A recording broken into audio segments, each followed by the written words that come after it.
Bismillah. Assalamualaikum warahmatullahi wabarakatuh. Alhamdulillah. Alhamdulillahilladzi hadana lihadza wa ma kunna linahtadiya laula an hadana Allah. Asyhadu an la ilaha illallah wahdahu la syarika lah. Wa ashhadu anna Muhammadan abduhu wa rasuluhu la nabiyya wa la rasula ba'dah.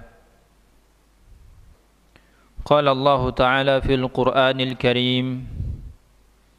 A'udzu billahi minasy syaithanir rajim.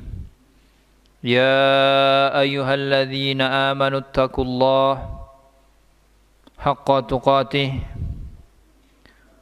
wa la tamutunna illa wa antum muslimun. وقال أيضا يا أيها الذين آمنوا اتقوا الله وقولوا قولا سديدا يصلح لكم أعمالكم ويغفر لكم ذنوبكم ومن يطع الله ورسوله فقد فاز فوزا عظيما. Kaum muslimat, ibu-ibu yang dimuliakan Allah Subhanahu wa taala, kita bersyukur kepada Allah Azza wa Jalla atas segala nikmat yang telah Allah berikan kepada kita, nikmat iman, nikmat Islam, nikmat hidayah, nikmat kesehatan, dan nikmat waktu luang, sehingga di hari yang mulia ini kita masih bisa bermajlis, duduk mempelajari cabang di antara ilmu yang diajarkan oleh Rasulullah sallallahu alaihi wasallam kepada umatnya. Kemudian salawat serta salam semoga senantiasa tercurahkan kepada junjungan kita, Nabi kita yang mulia, Nabi Muhammad sallallahu alaihi wasallam, dan juga kepada keluarga beliau, istri-istri beliau, putra-putri beliau, dan sahabat beliau, serta kepada kaum muslimin dan muslimat yang senantiasa berpegang teguh dengan tali Allah, yaitu kitabullah dan sunnah Rasulullah sallallahu alaihi wasallam, sampai datangnya hari di mana tidak bermanfaat lagi al-malu wal banun, hari yang tidak bermanfaat harta dan anak, jabatan, kecuali orang-orang yang datang dengan hati yang selamat.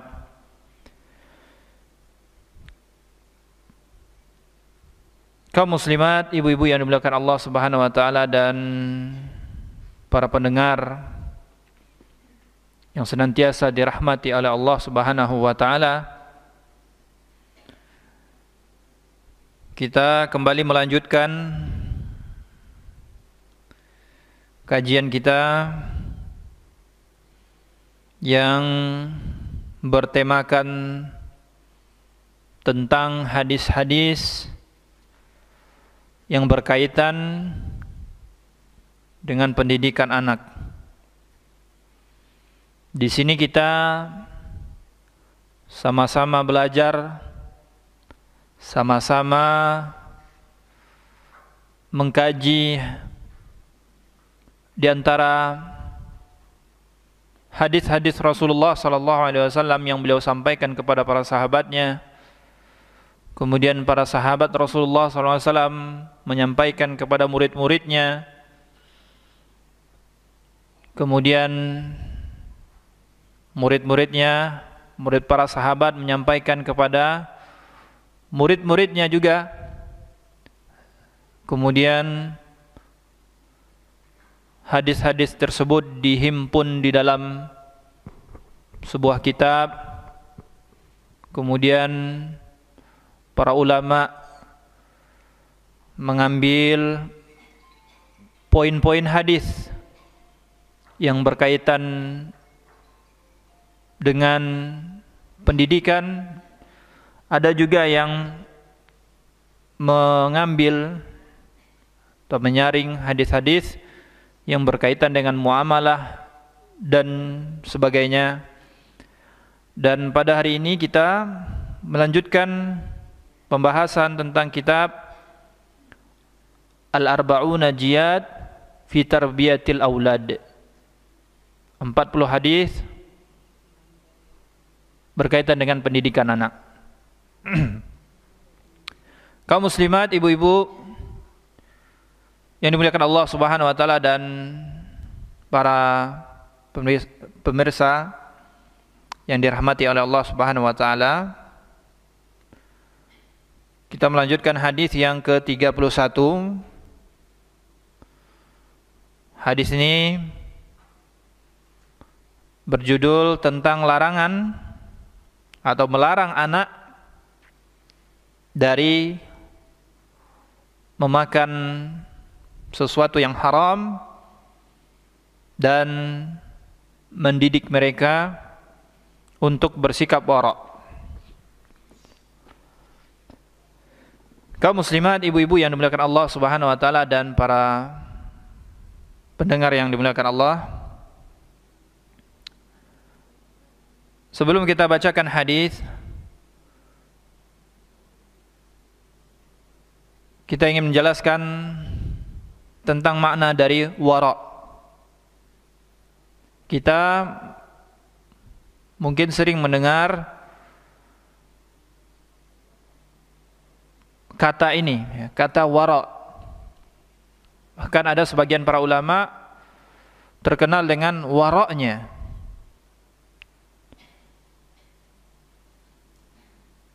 Nah, apa makna wara'?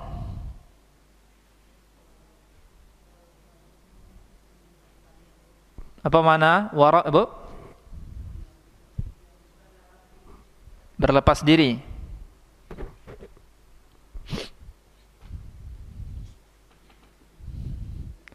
Ada wala wal bara. Ya, di dalam Islam, dalam agama kita ada pembahasan atau ada sikap, ya, wala dan bara. Ya, ini wala wal bara. Dan di dalam Islam juga ada kata wara', hampir-hampir sama. Ya, yang dimaksud dari berlepas diri itu artinya bara'. Ya, bahasa Arabnya bara'. Ana bara'un minka. Artinya saya berlepas diri darimu. Ya. Tapi yang kita maksud di sini adalah wara'. Yang kita maksud di sini adalah wara'. Ya, wara' itu bukan artinya berlepas diri, tapi wara' artinya adalah berhati-hati. Berhati-hati terhadap apa?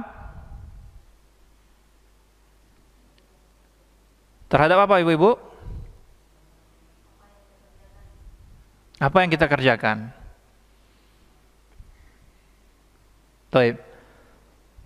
Jadi ada sebagian para ulama menjelaskan makna wara' adalah berhati-hati terhadap perkara yang haram dan perkara yang syubhat. Ya, berhati-hati terhadap perkara yang haram dan perkara yang syubhat. Nah, ada yang makna yang lebih dalam lagi. Makna wara yang lebih dalam lagi adalah berhati-hati terhadap hal yang mubah secara berlebihan. Ya, berhati-hati terhadap perkara atau menjauhi perkara mubah yang berlebihan atau perkara makruh dan ataupun perkara yang syubhat. Ya, ini makna yang lebih dalam. Kalau berhati-hati terhadap perkara yang haram, maka setiap muslim memang harus berhati-hati terhadap perkara yang haram. Ya, maka makna yang lebih dekat dengan makna wara adalah apa? Berhati-hati terhadap perkara yang mubah ya dilakukan, tapi secara berlebihan.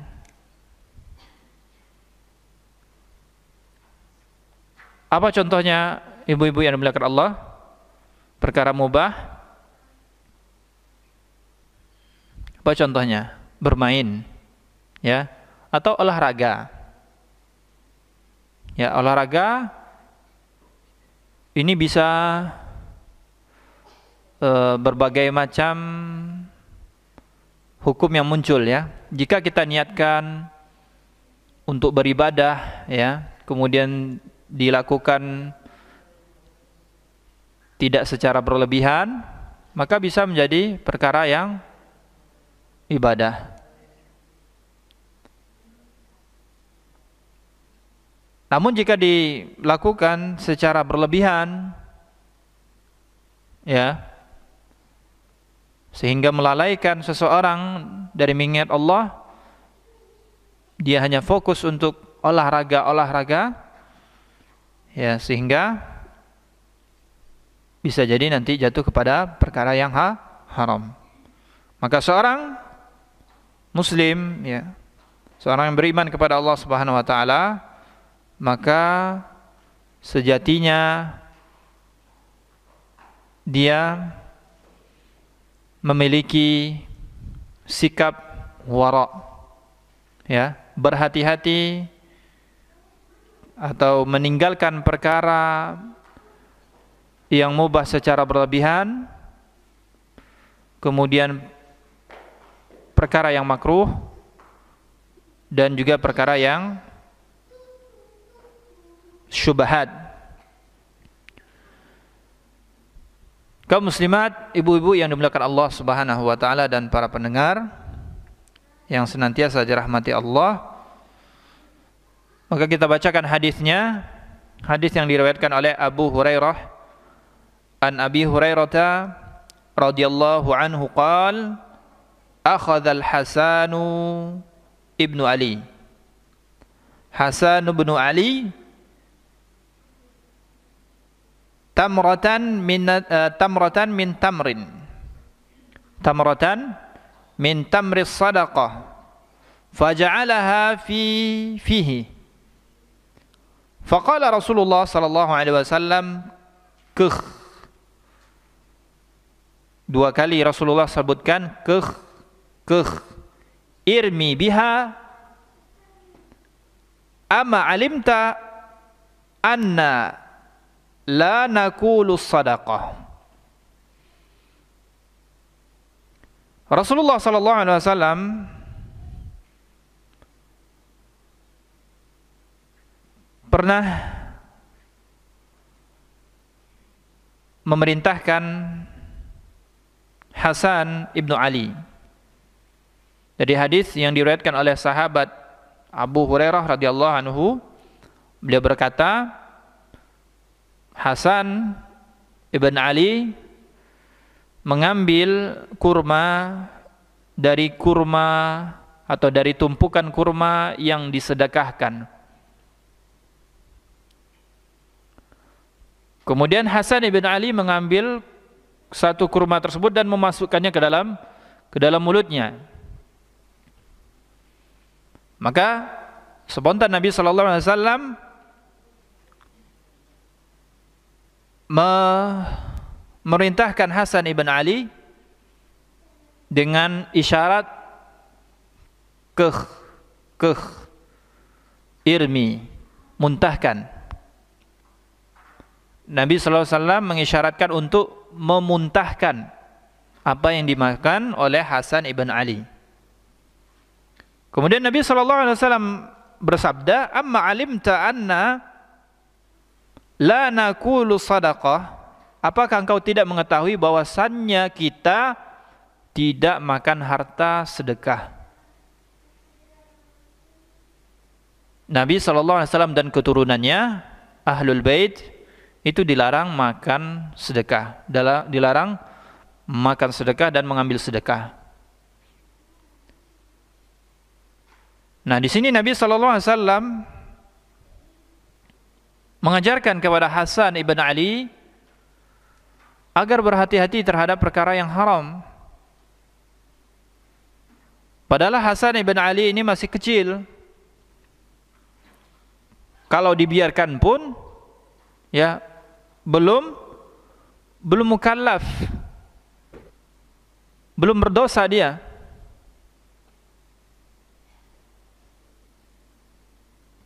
Toh ketika dia lakukan kesalahan, maka kesalahan itu tidak akan mengakibatkan dosa untuknya. Tapi bagaimana Rasulullah SAW mendidik cucunya, keturunannya agar berhati-hati terhadap perkara yang haram. Maka beliau ajarkan kepada cucu beliau yang masih balita atau masih kecil untuk berhati-hati terhadap perkara yang haram. Ini sebuah pendidikan. Ya, maka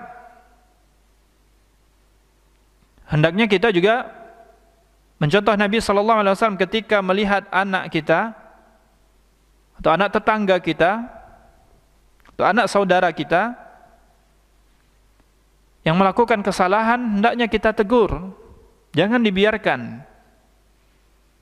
Jangan kita menyangka kan masih kecil, biarkan saja. Tapi biasakan dia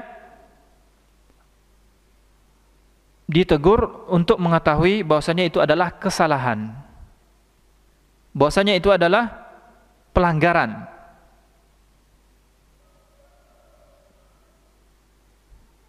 Nah, ibu-ibu yang dimuliakan Allah Subhanahu wa taala, dari hadis ini kita dapat mengambil faedah. Yang pertama adalah melarang anak kecil dari memakan yang haram. Ya.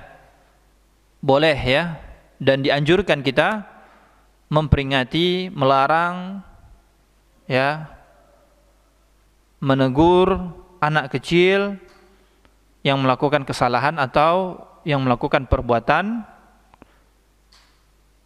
yang itu perkara yang diharamkan. Kemudian dari hadis ini juga dianjurkan bagi kita untuk mendidik anak kecil untuk bersikap wara', berhati-hati. Bersikap wara', bersikap berhati-hati. Kemudian yang ketiga, pentingnya peran seorang pendidik atau orang tua di dalam membimbing anaknya atau anak didiknya kepada tuntunan yang sahih.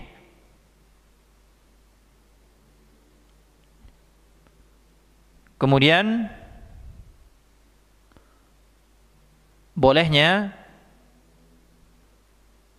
melarang dengan lafaz teguran di dalam pendidikan jika diperlukan. Maka tidak mengapa kita menggunakan lafaz-lafaz larangan. Jangan, tidak boleh. Ya, ini sekaligus bantahan ya metodologi pendidikan yang akhir-akhir ini marak, di mana seseorang tidak boleh, atau orang tua pendidik tidak boleh mengatakan jangan kepada anaknya.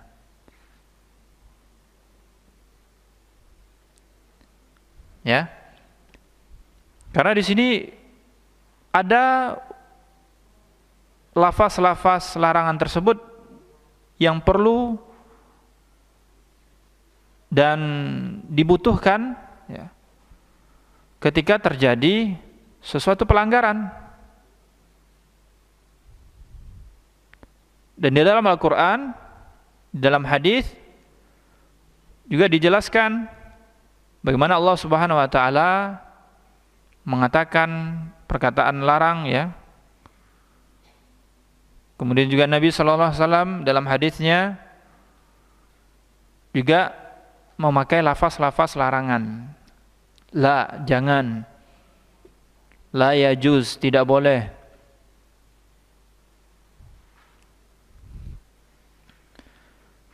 Kemudian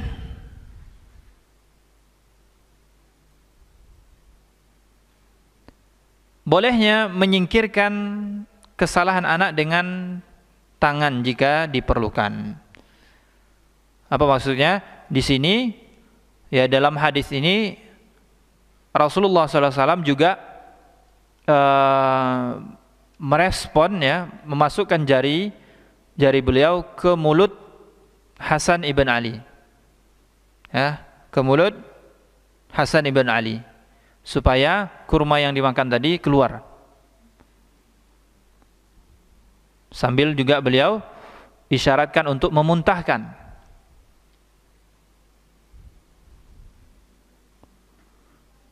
Maka boleh kita menyingkirkan kesalahan anak dengan tangan jika diperlukan. Ini menyingkirkan, ya, menyingkirkan ini bisa memindahkan, ya, atau menahan tangannya supaya tidak mengambil barang yang tidak miliknya, dan metode-metode lainnya. Kemudian ibu-ibu yang dimuliakan Allah Subhanahu wa taala, dari hadis ini juga kita ketahui bahwasannya keluarga Rasulullah, yaitu Bani Hashim atau Bani Muttalib, tidak dihalalkan, ya, untuk menerima atau memakan sedekah.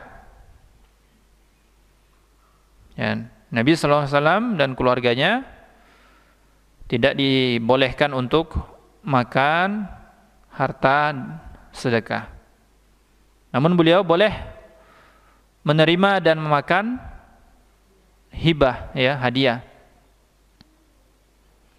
Jika itu bentuknya hadiah, maka boleh. Jika bentuknya sedekah, maka beliau dilarang. Kemudian berikutnya adalah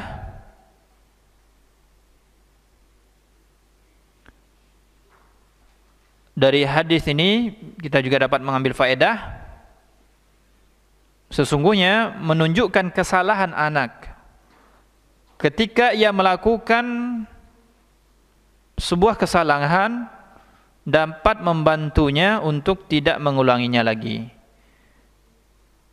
Ya, ini adalah sebuah pendidikan ketika kita mengingatkan, menunjukkan bahwasanya ini adalah salah, ya, itu dapat membantu anak kita agar dia tidak mengulangi kesalahan itu lagi. Ya, tapi kalau kita biarkan, maka dia akan terbiasa, sehingga lambat laun, ya, ketika sudah besar dia, kita mau ingatkan, kita mau tegur, ini agak sedikit susah. Ya, bisa jadi dia mau dan bisa jadi dia membantah.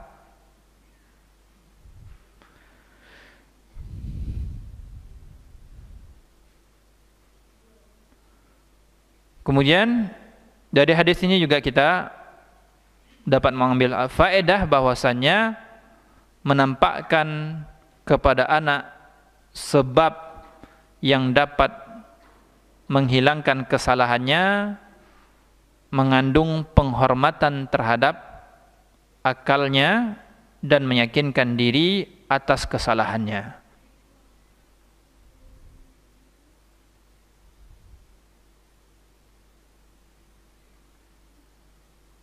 Ya, ini beberapa faedah dari hadis yang ke-31 ini yang berkaitan dengan melarang anak dari memakan sesuatu yang haram dan mendidik mereka untuk bersikap wara'. Kaum muslimat, ibu-ibu yang dimuliakan Allah Subhanahu wa taala. Kemudian hadis yang berikutnya, hadis yang ke-32, hadis yang sering kita dengar. Hadis yang sering kita dengar yaitu hadis mendidik anak untuk melakukan adab makan. Dalam Islam kita diajarkan dan dianjurkan untuk menyampaikan kepada anak kita dan juga mengamalkan adab-adab Islam, ya, berkaitan dengan makan, berkaitan dengan tidur, kemudian berkaitan dengan adab-adab yang lainnya. Maka hadis yang kedua, ke-32 ini dari sahabat Umar ibn Abi Salamah. An Umar ibni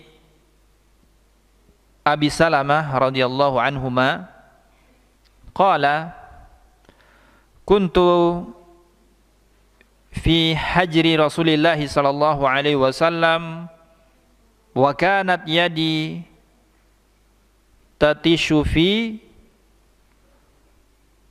sifat fi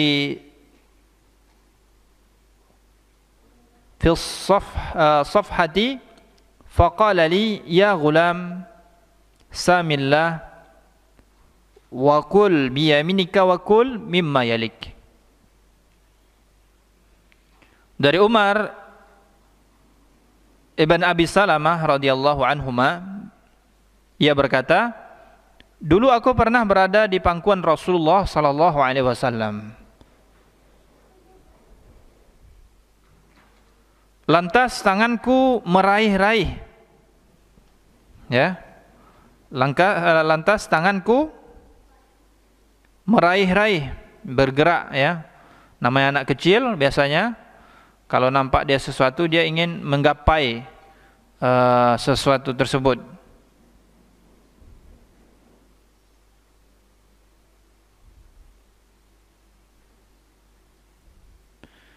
Kemudian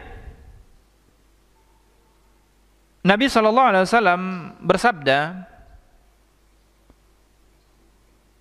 Nabi SAW mengatakan kepada Umar ibn Abi Salamah ini, ya ghulam samillah, wahai anak kecil, samillah,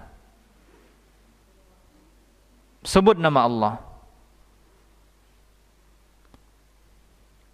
Wa kul biyaminika, makanlah dengan tangan kananmu.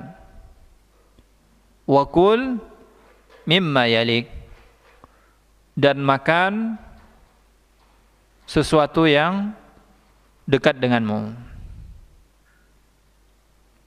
Ini adab dalam makan. Nabi SAW memerintahkan kepada anak kecil ini, ya. Lihat bagaimana Nabi SAW, Nabi kita yang mulia, mendidik generasi. walaupun kecil ya, anak-anak masih anak-anak, diingatkan terus. Ya. Jangan sampai kita cuek, kita biarkan. Walaupun terkadang anak itu masih melakukan hal yang kita larang tadi, tapi kita setidaknya sudah mengingatkannya, sudah memberikan pendidikan kepadanya. Dan kita sudah berkontribusi untuk menyampaikan hadis Nabi sallallahu alaihi wasallam, menyampaikan adab-adab Islam kepada mereka.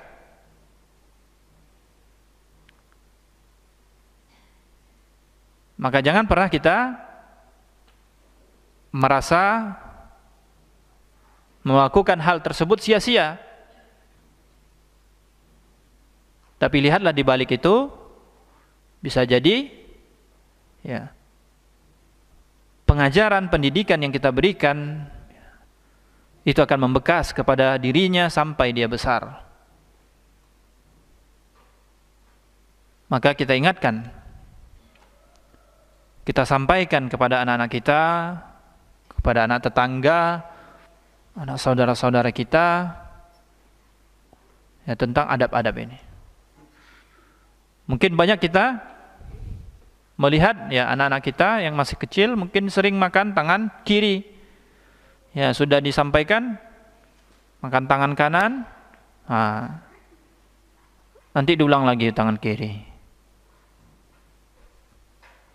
Nah, kita jangan pernah bosan, terus kita memberikan pendidikan, memberikan pengarahan kepada anak-anak kita. Kaum muslimat, ibu-ibu yang dimuliakan Allah Subhanahu wa taala dan para pendengar yang dimuliakan Allah Subhanahu wa taala. Di sini dalam hadis ini Nabi sallallahu alaihi wasallam juga perintahkan untuk makan sesuatu yang dekat. Ya, ini ada catatan para ulama terkait dengan ini ya. Jika lauknya hanya satu macam saja, ya, lauknya cuma satu macam, ya, mungkin beda porsi saja. Yang dekat dengannya mungkin piringnya kecil, kemudian di sana ada piring yang besar, tapi porsinya masih sama, tapi jenis makanannya masih sama. Ya, maka kita makan dulu yang terdekat. Nah, beda halnya kalau makanan tersebut bermacam-macam, maka kita dibolehkan untuk mengambil sesuatu yang kita inginkan dengan minta tolong kepada saudara kita atau saudari kita yang dekat dengan makanan yang kita inginkan tadi. Ya, ini catatannya. Kemudian ibu-ibu yang dimuliakan Allah Subhanahu wa taala dan para pendengar yang dirahmati Allah, faedah dari hadis ini yang pertama adalah mendidik anak tentang adab-adab makan. Mendidik anak tentang adab-adab makan, ini penting. Kemudian yang kedua, di antara adab makan tadi disebutkan membaca bismillah. Kemudian makan dengan tangan kanan. Kemudian mengambil makanan yang dekat dengannya. Kemudian tambahannya di akhir kita dianjurkan juga membaca alhamdulillah, ya, atau membaca doa selesai makan.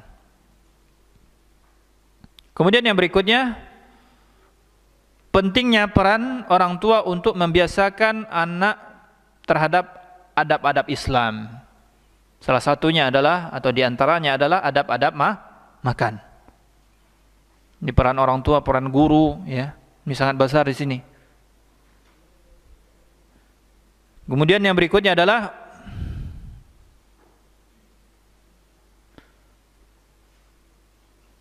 ya, pengarang atau penulis menyebutkan di antara urgensi adab di dalam Islam adalah adab makan. Ya, berarti adab makan ini penting. Penting. Disitulah seseorang, ya, melihat kualitas, ya, dari cara kita makan. Orang bisa menilai, oh, ini anaknya penuh dengan sopan santun, ya, dengan dari cara adab makan tadi. Nah, Islam memberi perhatian terhadap adab-adab makan ini. Kemudian bersegera mengoreksi kesalahan anak saat itu juga dapat membantunya untuk memperbaiki akhlak yang keliru. Nah, jangan ditunda. Nanti ajalah di rumah. Kalau kini nampak ada orang beko malu awak. Nanti aja. Nah, beko lupa. Tak jadi dah. Nah, jadi ingatkan di kala terjadi kesalahan tadi. Tentunya dengan adab-adabnya. Jangan kita maki-maki anak kita, yang kita bentak-bentak. Dia ada adabnya. Kemudian kaum muslimat yang dimuliakan Allah Subhanahu wa taala,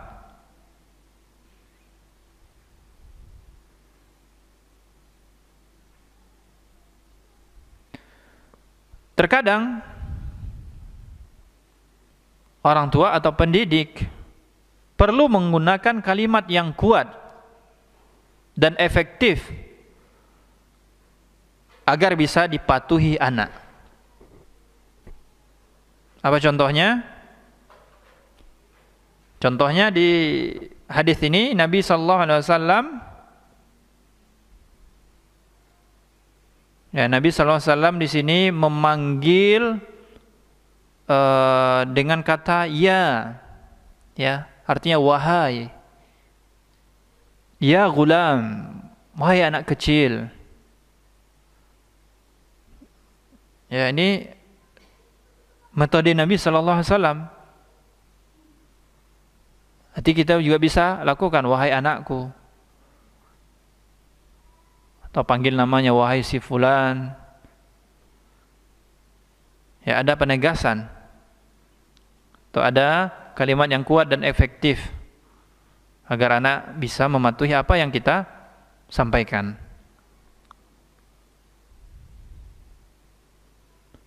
Kemudian juga di dalam hadis ini Nabi sallallahu alaihi wasallam ada kata perintah di sini. Ya, kul, makanlah. Nah, ini sebuah metode menggunakan kalimat-kalimat yang efektif dan kuat, ya, agar bisa dipahami dan bisa dilaksanakan oleh anak kita.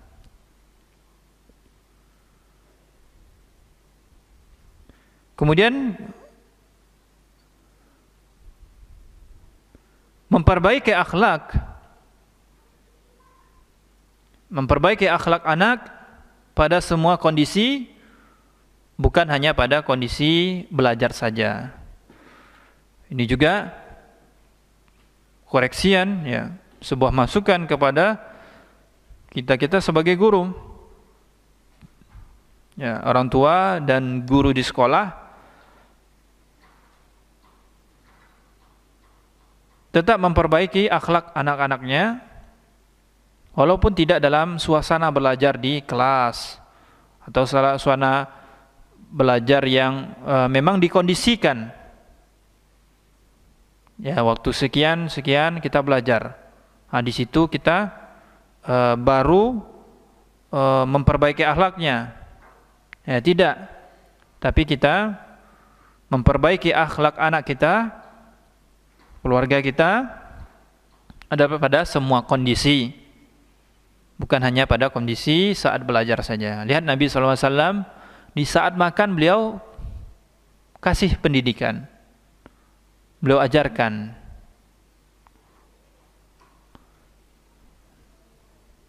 Kemudian berikutnya,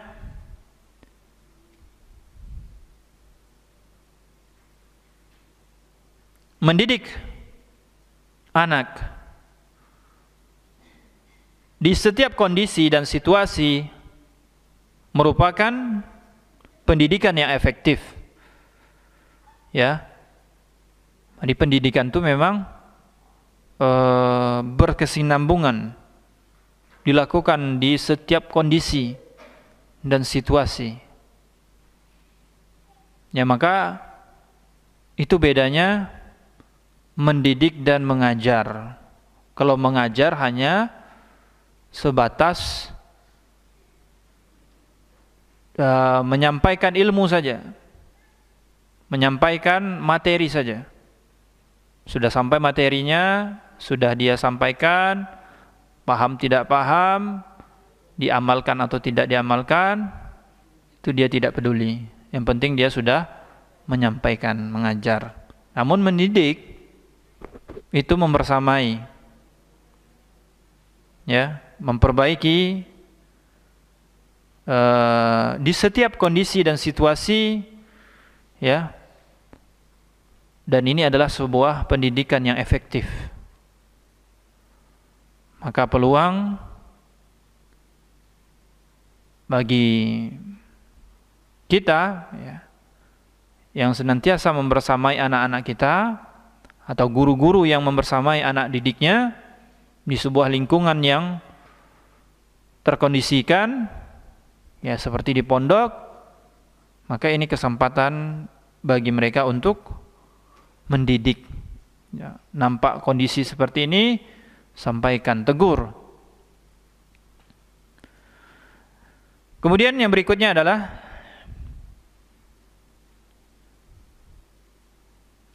wajibnya makan dengan tangan kanan, sebagaimana perintah Nabi SAW di dalam hadis.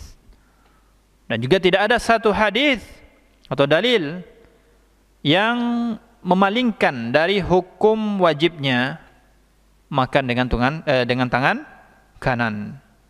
Ini adalah pendapat yang dikuatkan oleh Ibnu Abdil Bar, Ibnu Hazm, Ibnu Hajar, dan Syekh Utsaimin rahimahullahu ta'ala.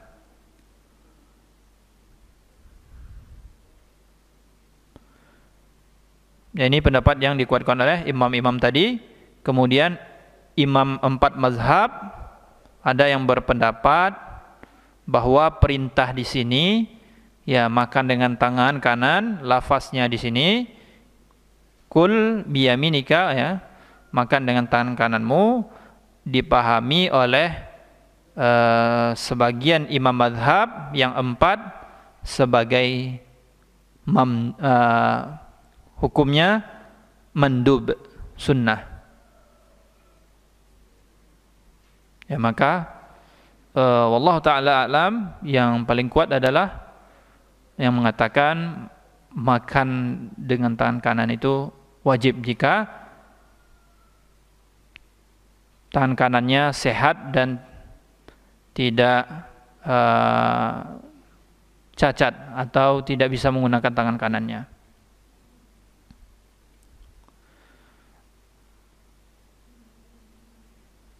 Baik, kaum muslimat, ibu-ibu yang dimuliakan Allah Subhanahu wa taala. Kemudian hadis yang berikutnya, hadis ke-33.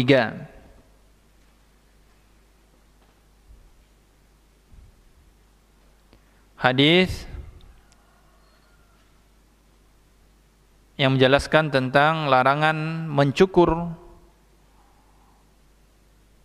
seluruh rambut anak dan larangan dari qaza' atau qaza' ya.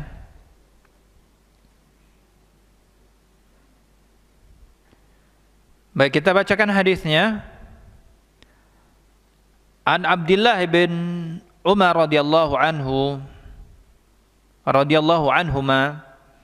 anna Rasulullah sallallahu alaihi wasallam naha anil qaza'.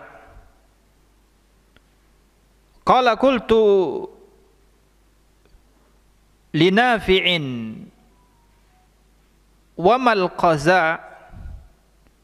Qala yuhlaku ba'du ra'si sabi wa yutraku ba'd. Kata Nabi sallallahu alaihi wasallam dari hadis Abdullah ibn Umar radhiyallahu anhuma bahwa Rasulullah sallallahu alaihi wasallam melarang dari qaza'. Kemudian aku bertanya kepada Nafi'.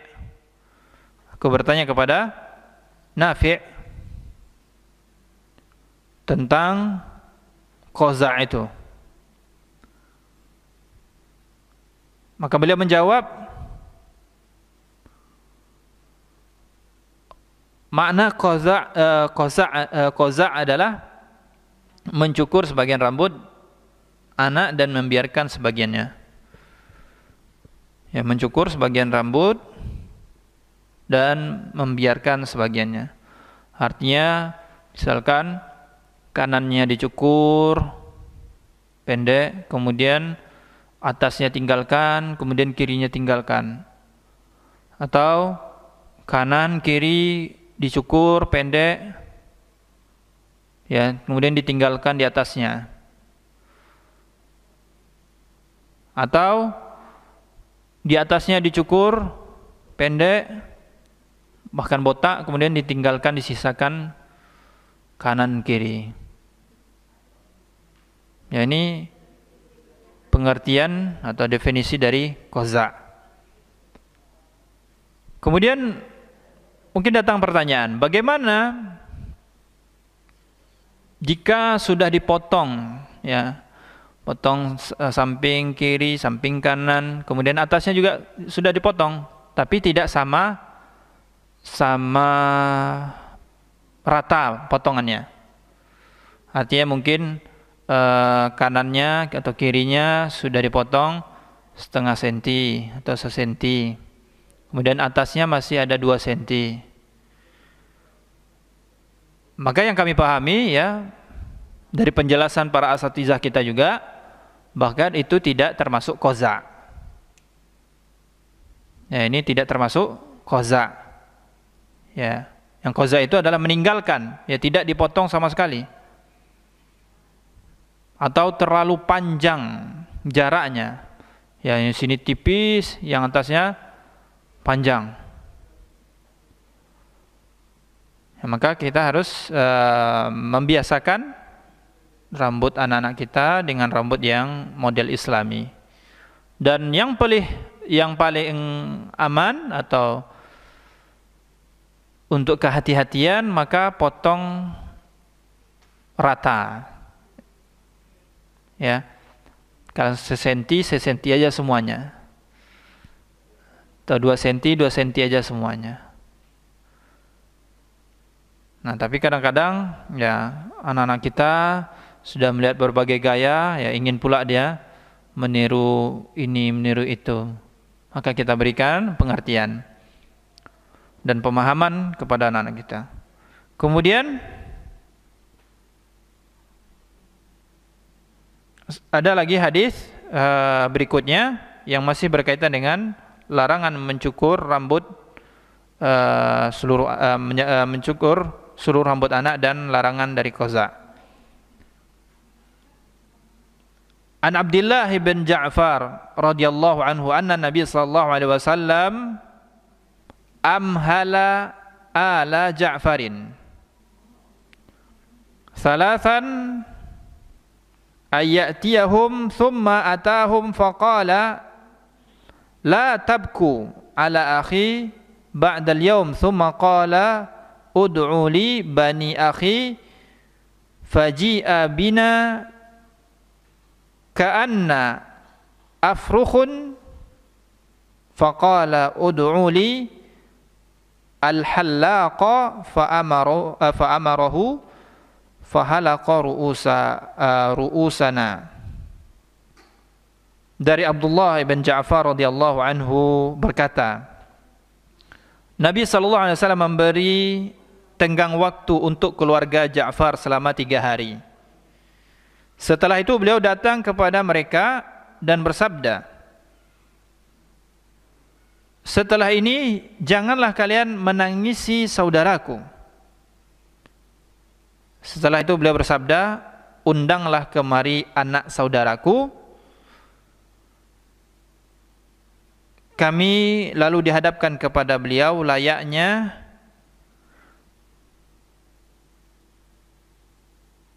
afrukh, ya. Afrukh itu artinya adalah anak burung yang kecil. Beliau lantas bersabda, panggilkan tukang cukur kepadaku. Beliau lalu memerintahkan tukang cukur itu untuk mencukur hingga kami semua dicukur olehnya.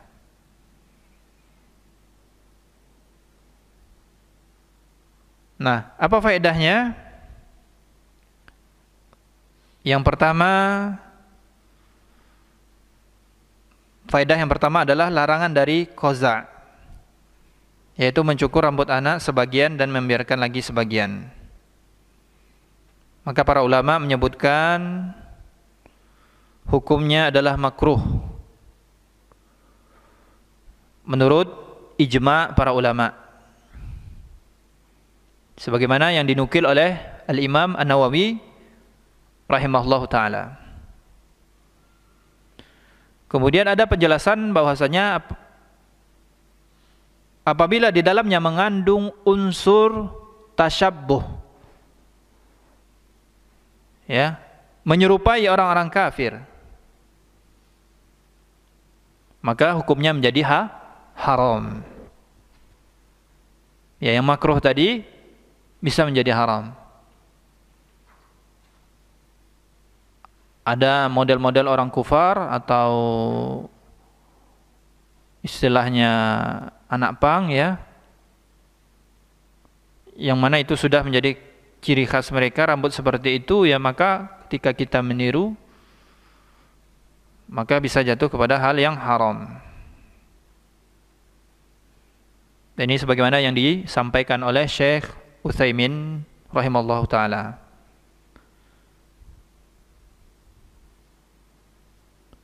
Dan ini pendapat yang kuat.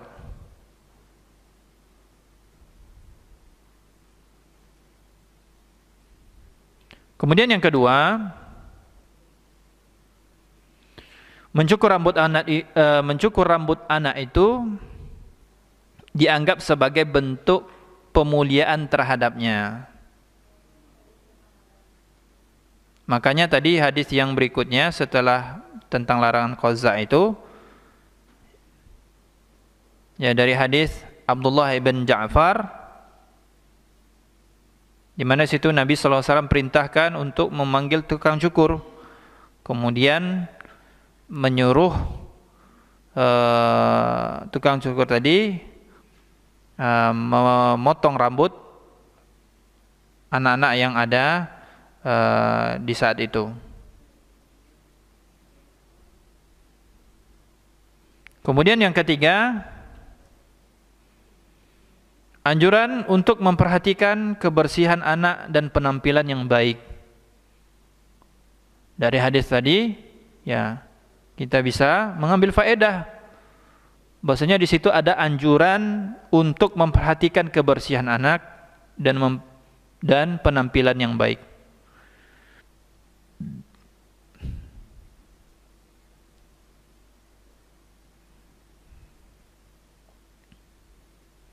Kemudian Ibnu Hajar Al-Athqalani rahimahullahu taala menjelaskan tentang sebab larangan qaza. Beliau menyampaikan bahwasanya ada para ulama yang berpendapat larangan qaza itu disebabkan yang pertama merusak ciptaan Allah Subhanahu wa taala. Kemudian ada juga yang berpendapat qaza itu merupakan ciri khasnya syaitan. Ciri khasnya syaitan. Kemudian juga ada yang menyebutkan ciri khasnya orang-orang Yahudi. Nah, ini dijelaskan, dinukil oleh Ibnu Hajar Al-Athqalani.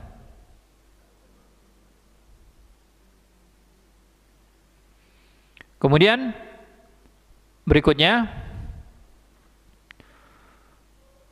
faedah yang berikutnya adalah penampilan anak yang bagus dan bersih menunjukkan perhatian pendidik dan orang tua kepada mereka. Nah, ini sebagai pembelajaran bagi kita, ya, untuk lebih memperhatikan anak-anak kita dari segi penampilannya. Kalau ada panjang rambutnya disuruh potong. Kemudian yang berikutnya adalah isyarat Nabi SAW untuk mencukur pendek rambut anak di dalamnya mengandung manfaat yang besar.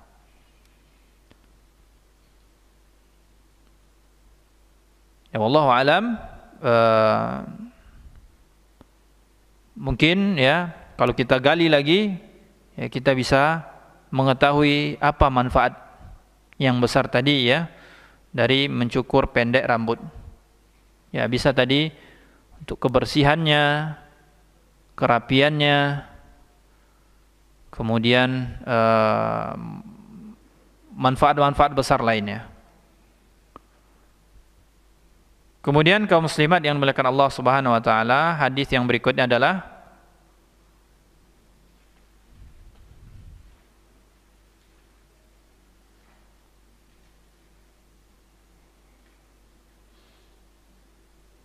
hadis yang ke-34.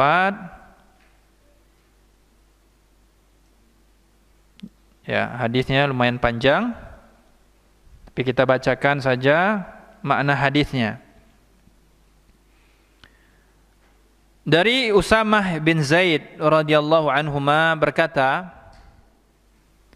pernah suatu ketika saat kami sedang berada di sisi Nabi SAW, tiba-tiba datang seorang suruhan dari putri Nabi SAW meminta agar Nabi SAW datang dan mengabarkan kepada beliau bahwa anak putranya, yaitu cucu Nabi SAW, telah meninggal dunia. Rasulullah SAW pun berpesan kepada suruhan itu, pulanglah dan sampaikanlah kepada Zainab, ya, anna lillahi ma akhadha wa lahu ma a'ta wa kullu syai'in indahu bi ajalin musamma.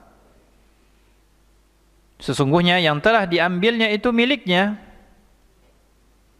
dan yang telah diberikannya juga miliknya.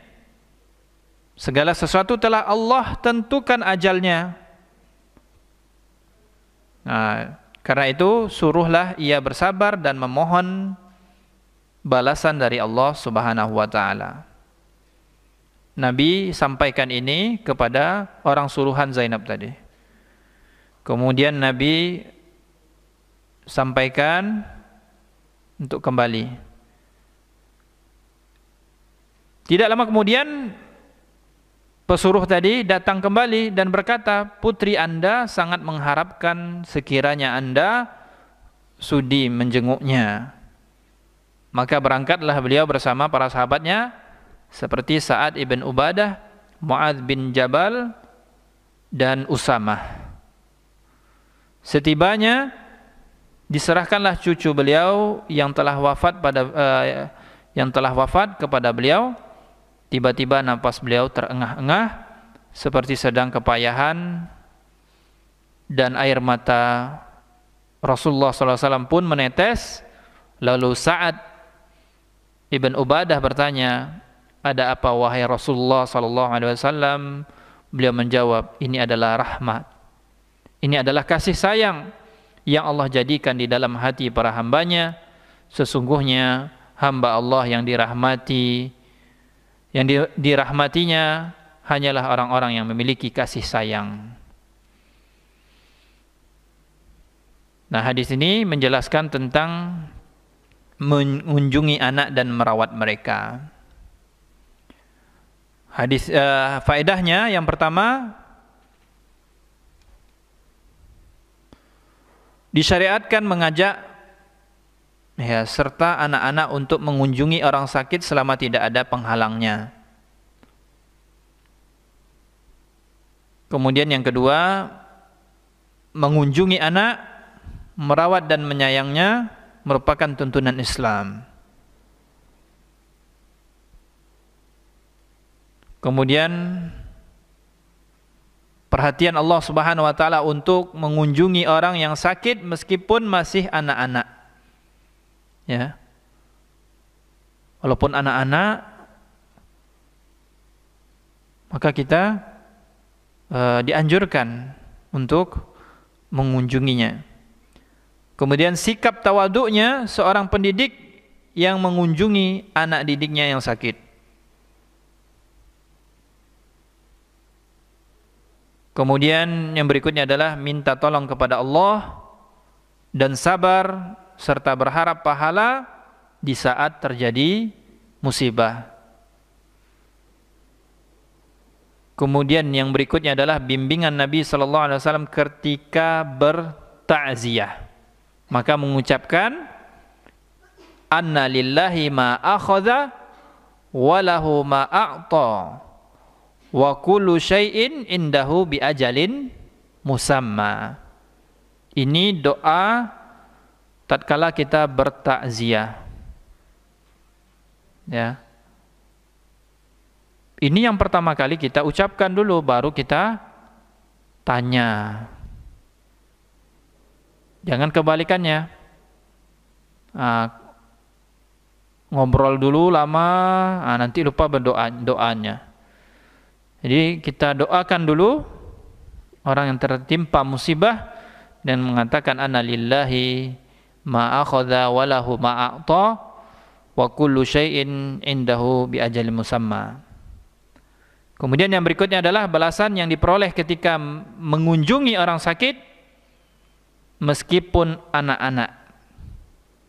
Ya, kita tetap mendapatkan pahala mengunjungi orang sakit walaupun anak-anak. Karena mengunjungi orang sakit itu adalah salah satu bentuk hak seorang muslim dikunjungi, ya. Kemudian mengunjungi anak yang sakit yang masih belum faham, maksudnya adalah belum sempurna pemahamannya, di dalamnya mengandung pelipur lara bagi orang tuanya dan meringankan kesedihannya. Jadi ketika kita mengunjungi anak saudara kita yang lagi sakit, ini juga dapat menghiburnya dan meringankan kesedihannya.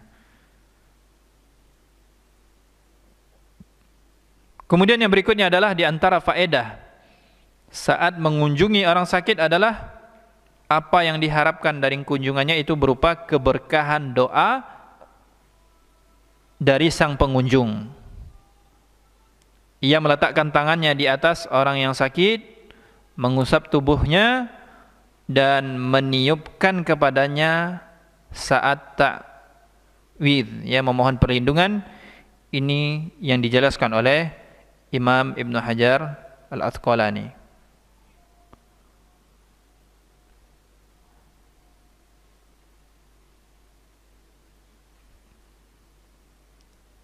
Tapi inilah beberapa faedah yang dapat kita ambil dari hadis yang ke-34 ini, mudah-mudahan apa yang kita pelajari dan kita pahami pada sore hari ini dapat kita amalkan, dan kita memohon kepada Allah Subhanahu wa taala agar Allah Subhanahu wa taala memberkahi ilmu kita, dan salah satu bentuk keberkahan ilmu adalah diamalkan dan diajarkan, dan semoga Allah Subhanahu wa taala senantiasa menjaga keistiqomahan kita dalam menuntut ilmu. Baik kaum muslimat, ibu-ibu yang dimuliakan Allah Subhanahu wa taala, kita tutup kajian kita pada sore hari ini dengan doa kafaratul majlis. Subhanakallahumma wa bihamdika asyhadu an la ilaha illa anta wastaghfiruka wa atubu ilaik. Assalamualaikum warahmatullahi wabarakatuh.